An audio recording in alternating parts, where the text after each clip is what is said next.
In this video, I will be showing you how to install Steam on your PC or laptop. First, go to the web browser and just type download Steam. And then click Steam.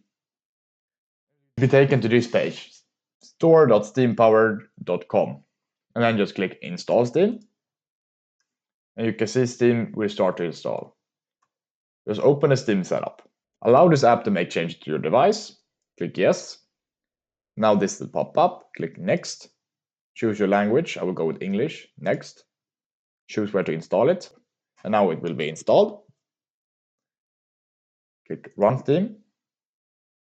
And now you will be taken to this page. And here you can just log in. If you don't have a Steam account, just click down here on Don't have a Steam account, create a free account. And you will be taken to this page where you just need to enter your email address and the basic sign up. And that's how you install Steam. If you enjoyed this video, don't forget to like and subscribe, and I'll see you in the next one.